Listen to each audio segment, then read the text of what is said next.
اعوذ باللہ من الشیطان الرجیم بسم اللہ الرحمن الرحیم ولا تستوی الحسنۃ ولا السیئۃ، نیکی اور بدی برابر نہیں ہو سکتے. ادفع باللتی ہی احسن، فیضل بس تم نیکی کو بدی کو نیکی سے دفع کرو. فیضل الذی بینک و بینہ عداوۃ کأنہ ولی حمیم، جو تمہارا دشمن ہے وہ تمہارا دوست بن جائے گا. پرو ایکٹیویٹی یا پرو ایکٹیونیس، یہ میں نے بڑا دیکھا، سوچا، لوگوں سے پوچھا. اتفاق ہے اردو میں اس کا متبادل ایک ایسا لفظ جو مکمل طور پہ اس کو ریپرزینٹ کرتا ہے وہ مجھے نہیں ملا. ایک مصرع کہیں سے ملا، کشتی بنائے رکھنا طوفان آنے سے پہلے. پرو ایکٹیویٹی کو سمجھنے کے لیے 2-3 واقعات میں آپ سے شیئر کروں گا. سب سے پہلے ایک واقعہ چھوٹا سا ہے کہ پرانی بات ہے، اور یہ کوئی جوک بھی ضروری نہیں ہے کہ یہ واقعہ درست ہو، یہ ایک فرضی واقعہ بھی ہو سکتا ہے. آج سے 50 60 70 سال پرانی بات ہے کہ اس وقت نیٹ اتنا وہ نہیں ہوا تھا، مارکیٹ میں نہیں آیا تھا. تو امریکہ کی ایک سڑک پر جوتوں کی شوز بنانے والی 2 بڑی کمپنیز تھیں. ان دونوں بڑی کمپنیز نے اپنے ایک سیل مین کو مارکیٹنگ کے لیے افریقہ کے ایک دور دراز ریموٹ سے کنٹری میں بھیجا.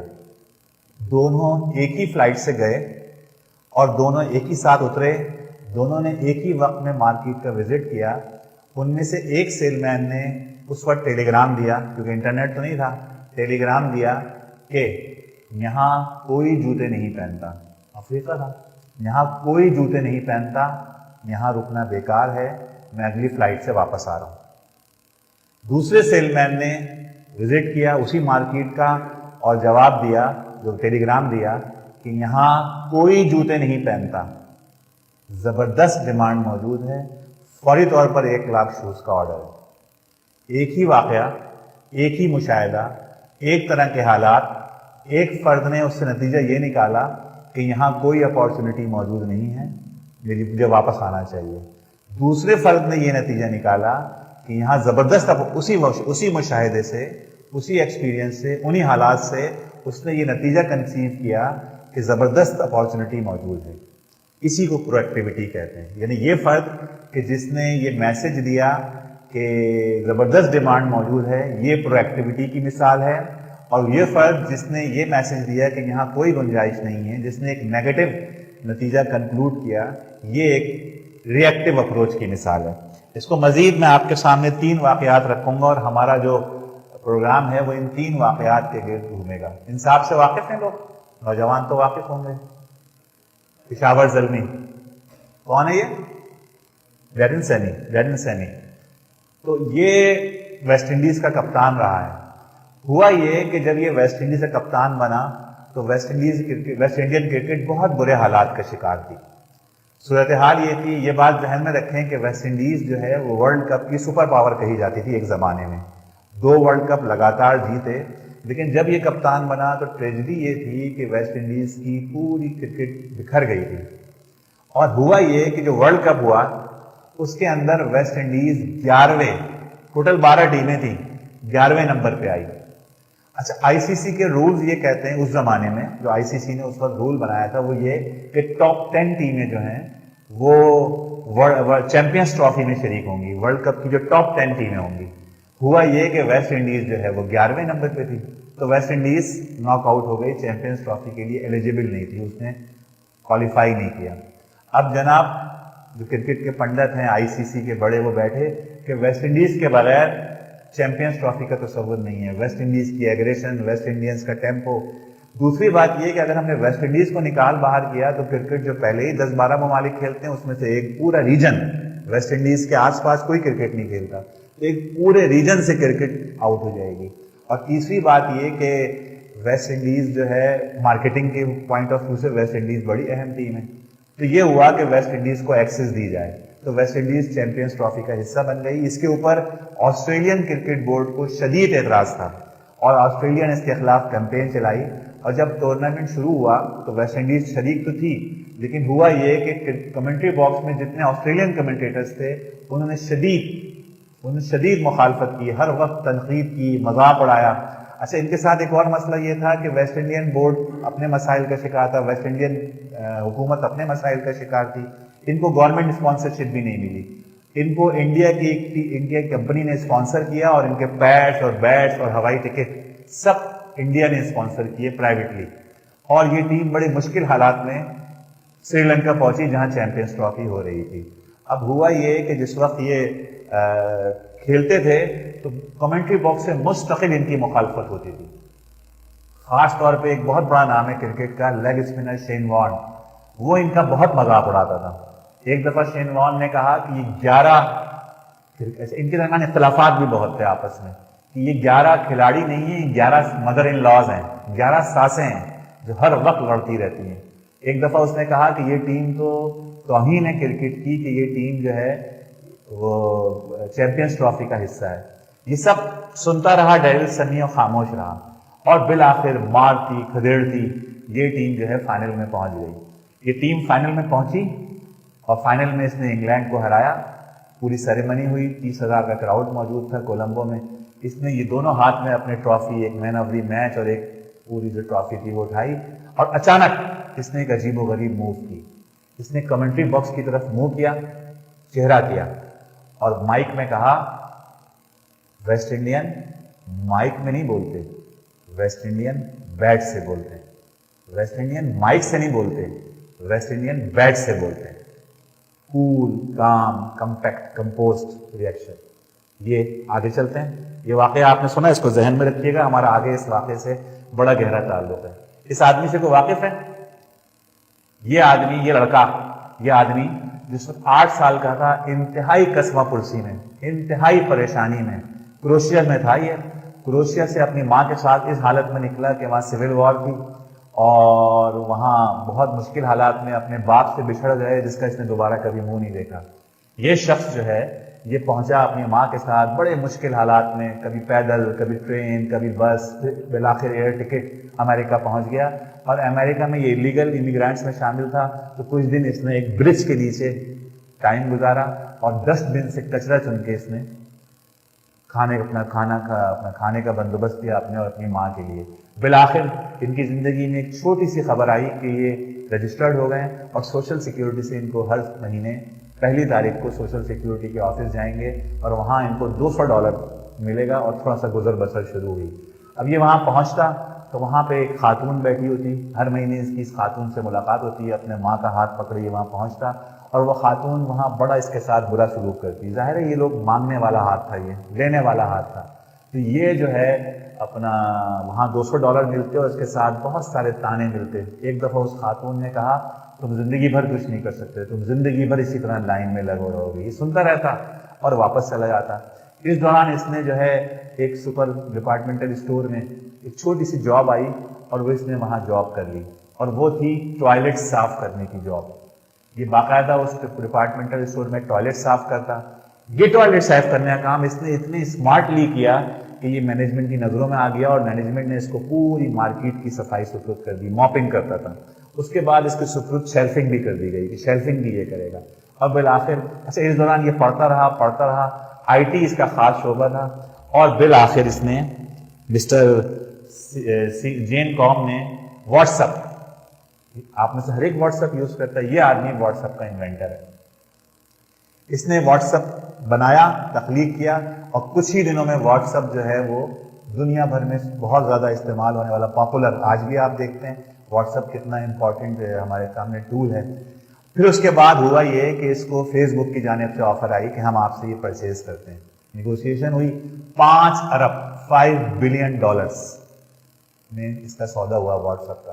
اس نے ایک عجیب و غریب شرط لگائی.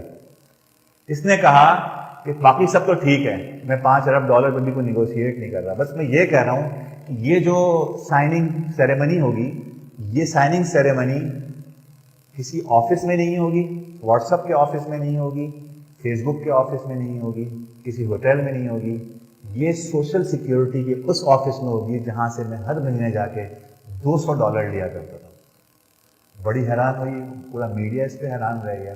کیونکہ اب یہ جین کام وہ نہیں, جین کام نہیں تھا, اب یہ بہت بڑا CEO تھا. لیکن سب کو حیرت ہوئی, لیکن چونکہ اس میں کوئی حرج نہیں تھا, وقت مقررہ پہ جب میڈیا پہنچے تو یہ اس سے 30 منٹس پہلے وہاں پہنچ چکا تھا. اور میڈیا نے دیکھا کہ دور ایک کونے پہ سب سے آخری چیئر پہ بیٹھا جین کانگ رو رہا ہے. سائننگ سیریمنی ہوئی, چیک اس کو حوالے ہوا, اس نے فائل اٹھائی اور سیدھا اس کاؤنٹر پہ گیا اور وہاں چیک پھینک کے اس نے کہا یہ ہے میری برتھ. تم کہتی تھی میں کسی قابل نہیں ہو سکتا, میں اس قابل ہوں. کول, کام, کمپیکٹ, کمپوز ریئیکشن, وقت پہ ریئیکشن, بے موقع ریئیکشن نہیں, اپنے ٹائم پر ریئیکشن. ایک اور واقعہ, آخری واقعہ, یہ ایک جہاز ہے, شپ ہے, ظاہر ہے آپ میں سے واقف نہیں ہوں گے اس سے لوگ. اس کا نام ہے تسمان اسپرٹ. 2003 میں یا 2002 یا 2003 میں کراچی کے ساحل پر یہ لنگر انداز ہوا. یہ گریک سے آیا تھا. ہوا یہ کہ یہ جہاز کولیپس کر گیا. یہ جہاز کولیپس کر گیا, یہ اسی کی تصویر ہے. اور اس وقت میڈیا کا سب سے بڑا ایشو بن گیا کہ یہ شپ جو ہے, چونکہ جب یہ کولیپس ہوا تو اس کے اوپر کئی تھاؤزنڈ ٹن آئل موجود تھا. وہ آئل کراچی کے سمندر میں پھیل گیا اور کراچی کی سب سے بڑی نیوز بن گئی ہے. ہوا یہ کہ اس کراچی کے اندر جو آلودگی ہے, جو پالوشن ہے سمندر میں, وہ بہت بڑھ گئی. یہاں کچھ علاقہ صاحب کے ڈیفینس کے ساتھ کچھ علاقہ خالی بھی کرایا گیا. ہر طرف آئل پھیلا ہوا اور جانوروں کی لاشیں, اور کراچی کا ساحل بند کر دیا گیا. اور یہ بات مشہور ہو گئی کہ اتنی زیادہ پالوشن ہے کہ اگلے 500 ایئرس تک یہاں پہ جانور پیدا نہیں ہو پائیں گے یا مر جائیں گے. یہ ایک بڑا واقعہ تھا. اچھا, یہ پورا کا پورا جو نزلہ ہے وہ گر رہا تھا کے پی ٹی پہ, اور یہ خیال تھا کہ کے پی ٹی کے جو بڑے افسران ہیں وہ اس کی زد میں بلا وجہ آ رہے ہیں, اور وہ جو ہے نا وہ شاید نہ صرف یہ کہ وہ ٹرمینیٹ کر دیے جائیں, ان کی فائلیں کھل جائیں, بلکہ ان کی گرفتاریاں بھی ہو جائیں. ایسے میں یہاں سے, جہاں یہ واقعہ ہوا, یہاں سے 16 کلومیٹر دور, یہ دیکھیں یہ پالوشن کے سارے مناظر ہیں. اس وقت کے اخبارات سے لیے میں نے, جانور مر رہے اور بالکل برا حال ہو گیا نا اس پوری آبادی کا. ایسے میں یہاں سے 16 کلومیٹر دور ایک عمارت کے اندر کراچی بلدیہ, یہاں پہ ایک شخص بیٹھا ہوا جس کا آپ سب واقف ہیں, نعمت اللہ خان ایڈوکیٹ. نعمت اللہ خان ایڈوکیٹ کے مسائل یہ تھے کہ یہ 2001 میں ناظم کراچی بنے تھے اور شدید پریشر میں تھے. سب کی توقعات ان سے تھیں, سب کی امیدیں ان سے تھیں, لیکن مسئلہ یہ درپیش تھا کہ مرکز میں پرویز مشرف کی حکومت تھی اور مقتدہ مجلس عمل اور قاضی حسین احمد صاحب جو ہیں وہ اس کے مخالف تھے. قاضی صاحب تو بالخصوص کسی طور پر بھی مرکز میں کمپرومائز کرنے پہ تیار نہیں تھے. صوبے میں ایم کی ایم کی حکومت تھی, عشرت العباد تھے, اور ہر قدم پہ رکاوٹیں ڈالی جا رہی تھیں. کراچی بلدیہ کا بجٹ تھا 5 ارب روپے, جو سارا کا سارا تنخواہوں پہ جا رہا تھا. پیچھے پوری تحریک, پوری جماعت, توقعات, امیدیں, سارا ووٹر کہ نعمت اللہ خان ایڈوکیٹ آئے ہیں تو اب ہماری جو ہے توقعات پوری ہوں گی. ایسے میں یہ ایک واقعہ ہوا. اس واقعے کے بعد بنتا تو یہ تھا کہ نعمت صاحب بھی 2 بیان داغ دیتے, ایک پریس کانفرنس کرتے اور کے پی ٹی کے خلاف جو ہے ایک محاذ کھڑا کر دیتے, اور کے پی ٹی کے افسران جو پہلے ہی شکنجے میں تھے اور شکنجہ مضبوط ہو جاتا. نعمت صاحب نے صورتحال کو سمجھا, ویژن صورتحال کو سمجھا, اور انہوں نے یہ طے کیا کہ اس صورتحال کے اندر ایک اپارچونٹی موجود ہے, اور وہ اپارچونٹی یہ ہے کہ کے پی ٹی کے اوپر ہاتھ رکھا جائے, ان کے افسران کو سے ملا جائے. نعمت صاحب کے پی ٹی کا دورہ کیا انہوں نے خاموشی کے ساتھ, اور وہاں سے جب وہ نکلے باہر, انہوں نے ان سے کہا ہم آپ کے ساتھ ہیں, جو ہو گیا سو ہو گیا, بلدیہ کراچی اپنی ذمہ داری پوری کرے, آپ اپنی ذمہ داری پوری کریں, اور ہم جو ہے مل کر اس مصیبت پہ جان چھڑاتے ہیں. ہماری پوری مشینری آپ کے پاس ہے. نعمت صاحب جس وقت کے پی ٹی کے چیئرمین سے مل کے نکلے تو دوران ملاقات جو ایک صاحب موجود تھے, انہوں نے یہ حوالہ دیا کہ کے پی ٹی کے چیئرمین کی آنکھیں بھیگی ہوئی تھیں اور لہجہ بھرایا ہوا تھا کہ نعمت صاحب آپ نے ہمیں سنبھال لیا, ورنہ ہم تو مرے جاتے ہیں. اور پھر ہوا یہ کہ کراچی کا جو یہ پورا جو کراچی کا معاہدہ کراچی جب ہوا, کراچی پیکج, اس کے اندر کے پی ٹی کا سب سے بڑا شیئر تھا. یہ فلائی اوور پورا کے پی ٹی نے پھر محسوس کیا کہ اس آدمی کو ہمیں جواب دینا چاہیے. نعمت صاحب نے ایک ایسے واقعے سے کوئی لینا دینا کراچی کے حالات سے نہیں تھا, اس سے انہوں نے کراچی کی ترقی کشید کی. اور کراچی یعنی نعمت صاحب, یعنی اگر یہ وہ واقعہ نہ ہوتا جس کا کوئی تعلق نہیں تھا, تسمان اسپرٹ کا کوئی تعلق نہیں تھا آگے آنے والے واقعات سے, لیکن نعمت صاحب نے ایک پرویکٹیو اپروچ اختیار کی, اس واقعے کو سمجھا, اس میں سے اپارچونٹی کشید کی، اپنے ریئیکشن کو کنٹرول رکھا، اور یہ واقعہ کول، کام، کمپیکٹ، کمپوزڈ ریئیکشن، یہ ہے پرو ایکٹیویٹی۔ آگے چلتے ہیں۔ اگر ہم تینوں واقعات کا تجزیہ کریں، تینوں افراد تین مختلف دنیاؤں کے لوگ تھے، ان کا آپس میں کوئی تعلق نہیں تھا۔ ایک آدمی جو ہے وہ اسپورٹس مین تھا، ایک آدمی جو ہے وہ کراچی کی سیاسی دنیا کا حصہ تھا، اور تیسرا فرد جو ہے وہ آئی ٹی کی دنیا کا آدمی تھا، نہ کبھی ملے۔ لیکن ان تینوں واقعات میں جو قدر مشترک ہمیں نظر آتی ہے وہ یہ کہ یہ تھی، اور یہی پرو ایکٹیویٹی ہے، سب کو مشکل ترین حالات کا سامنا تھا۔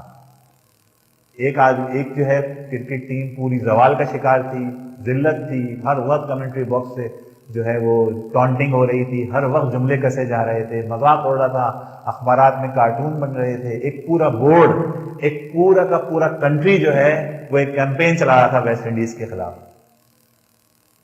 West Indies riddle semi. دوسرے نعمت صاحب کو کوئی بھی پوائنٹ پلس نہیں مل رہا تھا، پریشر بہت زیادہ تھا، اپنے ووٹر کا، اپنے کارکن کا، پوری جماعت کا، سب کام چاہ رہے تھے، تھا کچھ بھی نہیں ہاتھ میں۔ ٹوٹل 5 ارب روپے جو کہ تنخواہوں میں جا رہے تھے، کوئی فنڈ موجود نہیں تھا، مرکز میں بھی مخالف حکومت تھی، صوبے میں بھی مخالف حکومت تھی۔ غربت، تیسرے آدمی، غربت، ذلت کی زندگی، پاورٹی، ٹوائلٹ صاف کرنا، یہ اس کا زندگی کا آغاز تھا۔ ہر مہینے $200 لینا اور تانے سننا، یہ ان تینوں کی زندگی میں مشکلات تھی۔ تینوں نے غیر ضروری ریئیکشن سے گریز کیا۔ ایسا نہیں ہوا کہ ویسٹ انڈیز کا کپتان جو ہے پہلے میچ کے بعد ایک پریس کانفرنس کر دیتا اور بھڑ جاتا، کل شروع ہو جاتی، کسی کو پیچھے لگا دیتا، ویسٹ انڈیز ورسز آسٹریلیا، حکومتیں اڑ جاتی۔ نہیں، بالکل اپنے آپ کو خاموش رکھا، اپنے آپ کو رد عمل سے ظاہر کرنے سے بالکل گریز رکھا۔ اسی طرح نعمت صاحب، 2 سال تک نعمت صاحب 2001 میں ناظرین کراچی بنے تھے، کوئی ریئیکشن نہیں، نہ ایم کیو ایم کے خلاف، نہ مرکزی حکومت کے خلاف، نہ کوئی شکوہ، نہ کوئی شکایت، نہ کوئی پریشانی، نہ کوئی نا امیدی، نہ کوئی ڈپریشن کا اظہار، بالکل ٹالرنس، خاموشی۔ اور جین قوم، کوئی شکوہ نہیں، کبھی اس کھڑوس عورت کو جواب نہیں دیا کہ تم کون ہوتی ہو، تم 2 ٹکے کی ملازمہ ہو، تمہیں رائٹ ہے، آگے بڑھ جاتے کل نہیں، کچھ نہیں۔ 5 سال تک، 7 سال تک اس عورت سے لیتے رہے پیسے اور اس کو جواب کبھی نہیں دیا۔ ان تینوں نے کبھی جواب نہیں دیا، اپنے آپ کو درپیش صورتحال میں ایڈجسٹ رکھا، مینٹین رکھا، اپنے آپ کو، اپنی پوزیشن کو برقرار رکھا۔ اپنی لیڈرشپ، اس نے اپنی لیڈرشپ کو استعمال کیا، پہلے فرد نے کپتانی کو استعمال کیا اور اپنی پرفارمنس دی۔ نعمت صاحب نے اپنی پرفارمنس دی، جین قوم نے اپنی پرفارمنس دی، اپنی کمزوری اور طاقت کو سمجھا۔ یہ بڑی امپورٹنٹ بات ہے، انہوں تینوں نے یہ محسوس کیا کہ ہمیں کیا کرنا ہے، اپنی کمزور ایریاز سے اوائڈ کیا اور اپنے طاقتور ایریاز جو تھے ان کو استعمال کیا اور طاقت کے دائرے کو بڑھایا۔ ابھی اس پہ آگے بات کریں گے۔ انتظار کیا، منصوبہ ترتیب دیا، اپنے آپ کو کمپیکٹ رکھا، بالآخر ایک وقت آیا۔ وقت خود بخود آتا ہے، جب آدمی ان 3 چیزوں پہ قائم رہے تو ٹائم ضرور آتا ہے۔ وقت آیا اور اسٹرائک کیا، یہی پرو ایکٹیویٹی ہے۔ اس کو تھوڑا سا ہم تھیوریٹیکلی لے کے چلیں تو پرو ایکٹیویٹی میں پہلی چیز ہے سیلف اویئرنیس، اپنے آپ کو جاننا۔ جیسا کہ ہم نے دیکھا ابھی، ان تینوں افراد نے اپنی کوالٹی کے اوپر بات کی، میں کیا ہوں، میں کیا کر سکتا ہوں، میری طاقتیں کیا ہیں، میری کمزوریاں کیا ہیں۔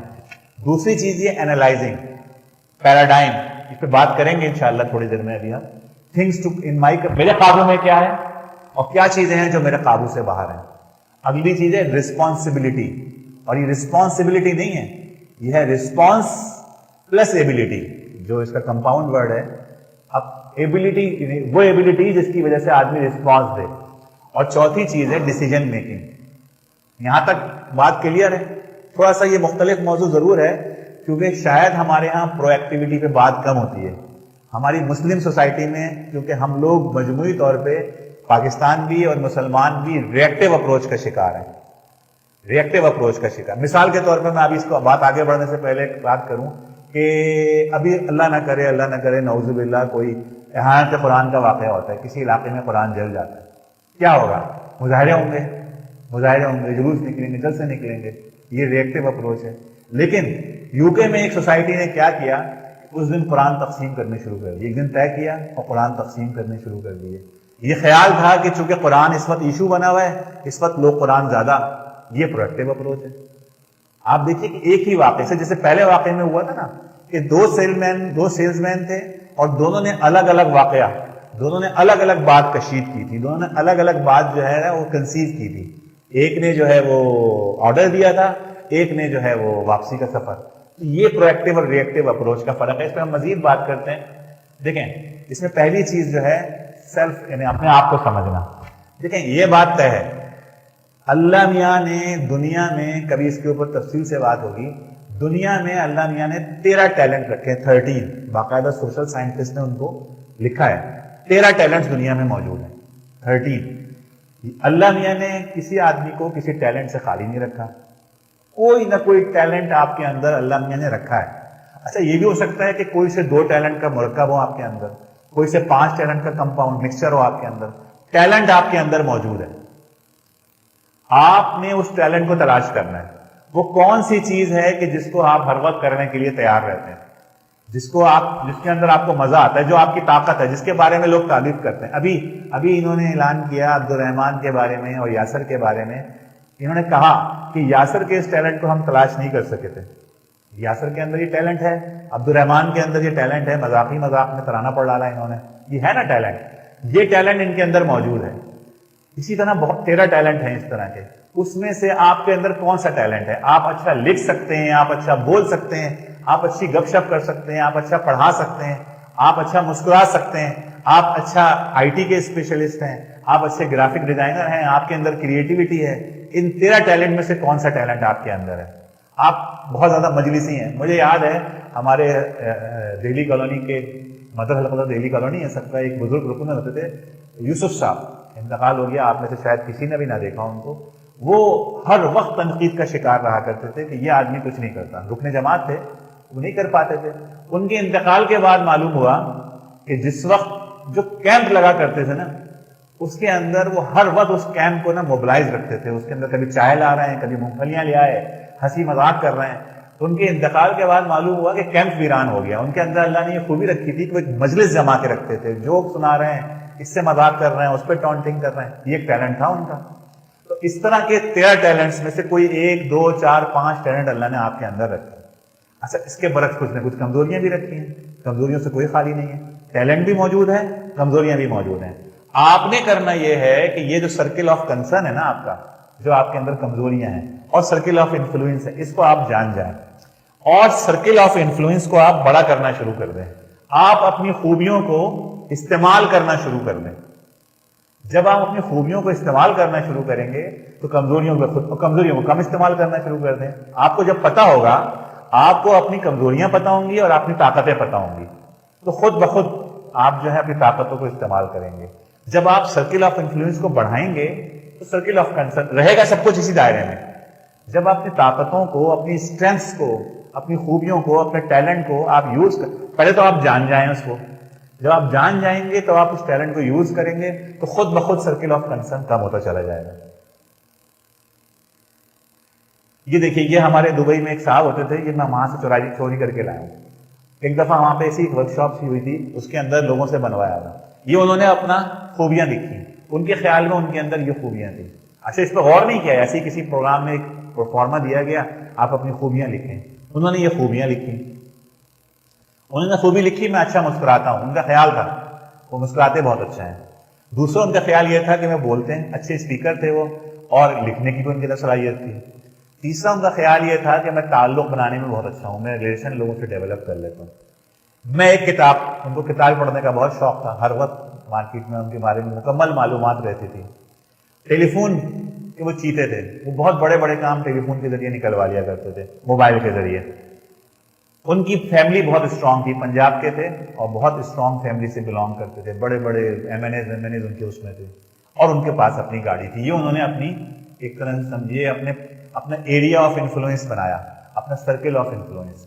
اس کے بعد انہوں نے اپنا سرکل آف کنسرن بنایا. ان کا خیال تھا گاڑی تو ہے میرے پاس لیکن ڈرائیونگ مجھے پسند نہیں کرتا ہوں.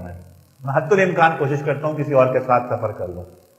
میں ایتھلیٹ، بالکل ان کی جان نکلتی تھی سوئمنگ کرنے سے. آپ کے ساتھ آتے تو اس وقت صحیح سائڈ میں بیٹھے ہوتے.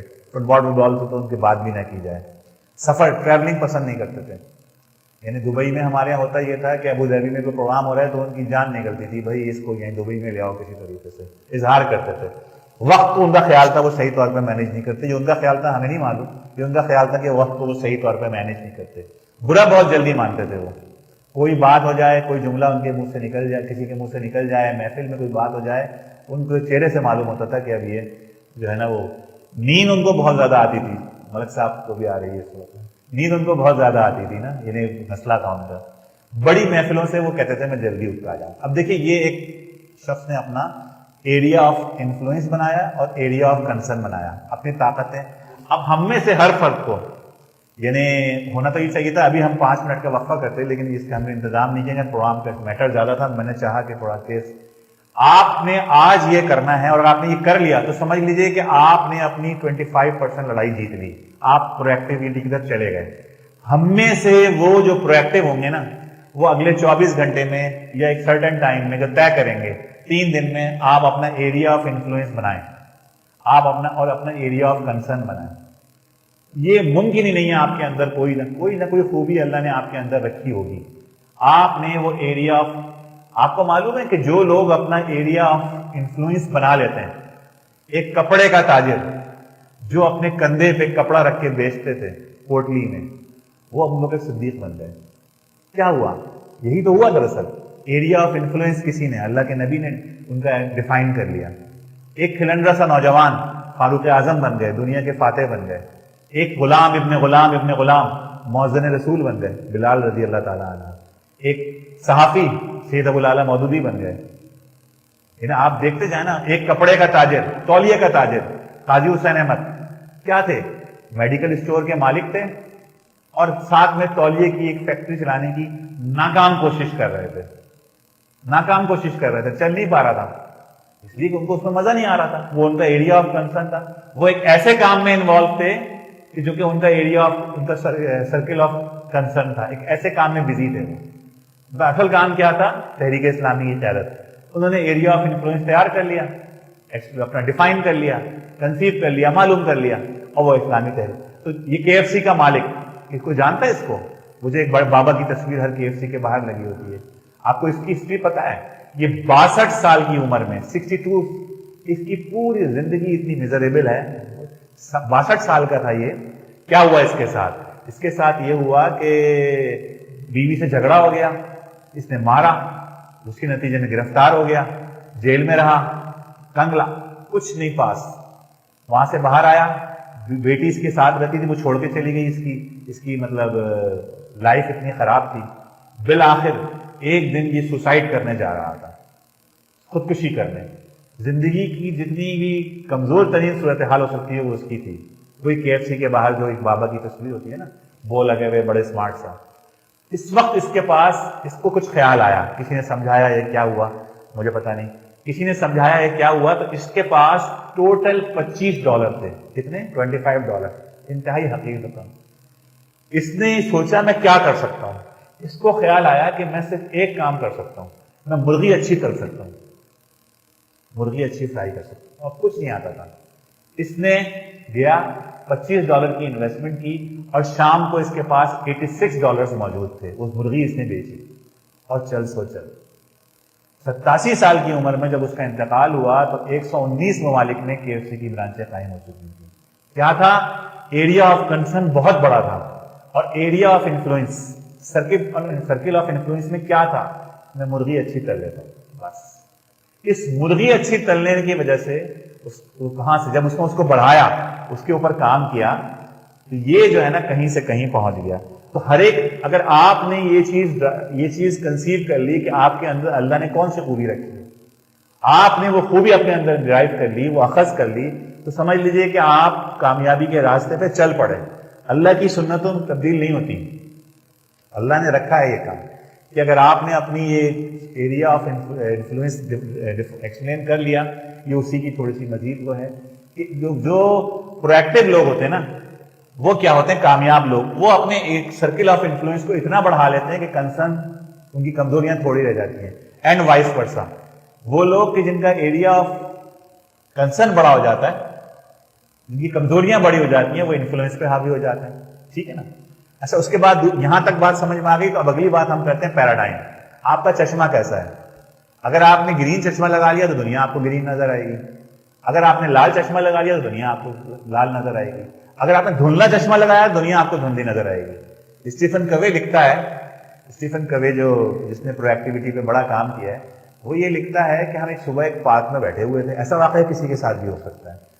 ایک پارک میں صبح بیٹھے ہوئے تھے ہم، اور بڑا پرسکون پارک تھا. ہم روزانہ صبح جا کے بیٹھتے تھے، اور خاموش پارک، سب بیٹھے ہوئے ہیں. عموماً 40+ کے لوگ ہوتے ہیں، سب بیٹھے ہوئے، انکل آنٹیز ٹائپ کے لوگ بیٹھے ہوئے. اچانک ایک آدمی آیا، عجیب وحشت زدہ سا، اس کے چہرے پہ بھی 12 بج رہا ہے. اس کے ساتھ 6 بچے ہیں، اور 6 بچوں نے پورا پارک درہم بھرم کر دیا. کوئی ادھر سے ادھر گملہ کھینچ رہا ہے، کوئی اس کو ہلا رہا ہے، شور الگ ہو رہا ہے. نتیجہ یہ کہ ہم سب ڈسٹرب ہو گئے، اور سب کے ذہنوں میں بیک وقت ناگواری کا احساس. سب اریٹیٹ ہو گئے، سب تیز ہو گئے.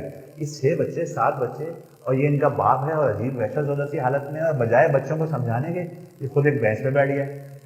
ہم سب نے بیک وقت، اسی کو پیراڈائم کہتے ہیں، سب ایک زاویہ فکر، زاویہ نظر، ہم سب ایک سوچ میں آ گئے. ہم سب ایک پیراڈائم میں آ گئے کہ یہ آدمی جو ہے نا یہ گڑبڑ ہے، اور یہ عجیب بدتمیز آدمی ہے، عجیب الیٹریٹ سا آدمی ہے، اور اس کے ساتھ یہ بچے ہیں، بدتمیز بچے ہیں، بالکل کچھ کر ہی نہیں رہے. اچانک اب سب کا ایک ہی رائے بن رہی ہے اس کے بارے میں. اچانک ان میں سے ایک فرد اس فرد سے کہتا ہے کہ بھائی ان بچوں کو ذرا سمجھاؤ، یہ ڈسٹرب ہو رہے ہیں. اب سارے لوگ جو ہیں بیک وقت ایک ان کی سوچ ہے. لیکن جیسے ہی اس فرد نے بات کی، سامنے سے اس آدمی نے جواب دیا، وہ بڑے وحشت زدہ سے آدمی نے، 37-38 سال کی اس کی عمر تھی، کہ اصل میں ان کی ماں مر گئی ہے، اور ان بچوں کو پتہ نہیں ہے کہ ماں مر گئی ہے. 3 گھنٹے بعد تدفین ہے. وہاں جو سسٹم ہوتا ہے، ہم نے جو ہے وہ کمپنی سے کہہ رکھا ہے، جو بھی کمپنی ہوتی ہے تجہیز و تدفین کی، تو ان بچوں کو معلوم نہیں ہے. تو میں ان کو بھی بتانا نہیں چاہ رہا، میں چاہ رہا ہوں تھوڑی دیر میں ان کو بتاؤں. آپ لوگوں سے بہت معذرت. اچانک جیسی صورتحال، چشمہ تبدیل ہو گیا سب کا، سب کے سوچنے کا انداز تبدیل ہو گیا، اور سب نے بیک وقت اس آدمی کو بھی پوچھنا شروع کر دیا، اور اس سے کنڈولنس شروع کر دی، اور سب نے بیک وقت ان بچوں کو بہلانا شروع کر دیا. پیراڈائم شفٹ ہو گیا. رائے تو تبدیل ہو گئی نا، رائے تبدیل ہو گئی. تو بعض اوقات آپ کو دوسرے کی صورتحال کا پتہ نہیں ہوتا، بعض اوقات آپ کو صورتحال کا پتہ نہیں ہوتا، جس کی وجہ سے آپ ایک غلط رائے قائم کر لیتے ہیں. تو جو ہم نے پیچھے بتایا ہے کہ دوسری چیز یہ کہ سچویشن کا پورا پتہ ہو. جب تک آپ کو پوری صورتحال کا پتہ نہ ہو، اس وقت تک ریئیکشن نہ دیں آپ. یہ ایسی ایک اور چیز ہے. یہ دیکھیے، ان میں سے کون غلط ہے؟ عقیل، ان میں سے کون غلط ہے؟ سمجھ میں آ رہا ہے؟ دونوں غلط ہیں، دونوں ٹھیک ہیں. لیکن سمجھ کیا رہا ہے؟ ادھر والا آدمی کیا سمجھ رہا ہے؟ یہ 6 ہے. ادھر والا آدمی کیا سمجھ رہا ہے؟ کہ یہ 9 ہے. بات تو دونوں کی ٹھیک ہے، لیکن دونوں کو دوسرے کا اینگل نہیں پتا. یہ ہو جاتا ہے. اگر آپ کو دوسرے کی صورتحال نہیں پتا ہوگی تو آپ بڑے بڑے فیصلے غلط کر سکتے ہیں، بڑے بڑے غلط فیصلے کر سکتے ہیں. یعنی ایک دفعہ ایک واقعہ ہے کہ سعودی عرب کی بات ہے. یہ واقعہ بھی اس وقت کا ہے جب ابھی یہ انٹرنیٹ نہیں آیا تھا لائف میں، تقریباً 100 سال پرانا واقعہ. تو وہ سعودی عرب کے ریجن میں، پورے عرب ریجن میں، اس وقت سعودی عرب تو وجود نہیں رکھتا تھا، بلکہ اس ریجن میں کوک کی سیل شدید ڈسٹرب تھی. تو کوک کی ایڈمنسٹریشن نے طے کیا کہ یہاں پہ کسی کو بھیجیں. تو ایک بڑا اپنا توپ قسم کا مینیجر جو ہے نا، مارکیٹنگ مینیجر، وہ اس علاقے میں آیا، اور اس نے ایک مارکیٹنگ کمپین کی بنیاد رکھی. اس نے مارکیٹ انالائسس کیا. تو اس نے، اس زمانے میں نیٹ تو نہیں تھا، ٹی وی بھی نہیں تھا، ریڈیو بھی ابھی مارکیٹ میں نہیں آیا تھا، صرف مارکیٹنگ پلان تھا. مارکیٹنگ میں تھا اخبار اور ہورڈنگس، بڑے بڑے بورڈز. تو اس نے اپنی ایک مارکیٹنگ اسٹریٹجی بنائی. اس نے کہا کہ پہلی تاریخ سے یہ بورڈ لگ جائیں گے جو پکٹوریل ہوں گے. عربوں کو پڑھنے پڑھنے کا کوئی شوق زیادہ نہیں ہوتا، پڑھتا کوئی نہیں ہے نا، ابھی بھی نہیں پڑھتے، اس زمانے میں تو بالکل ہی نہیں پڑھتے تھے. تو مارکیٹنگ پلان یہ تھا کہ تصویریں لگیں گی. پہلی تصویر ہوگی، پہلی تصویر کیا ہوگی کہ ایک آدمی جو ہے وہ تھکا ہارا پڑا ہوا ہے ریت کے اوپر. دوسری تصویر ہوگی کہ وہ کوک پی رہا ہے، اور تیسری تصویر ہوگی کہ وہ بھاگنے والا. یہ تقریباً اس طرح ہی، ٹھیک ہے. اس کمپین کی بنیاد رکھی. پہلی تاریخ کو یہ ہورڈنگز پورے سعودیہ میں لگے، پورے عرب جو اس وقت کا پروونس تھا، اور 3 تاریخ کو انتہائی ذلت آمیز انداز میں اتار لیے گئے. وجہ کیا رہی ہوگی؟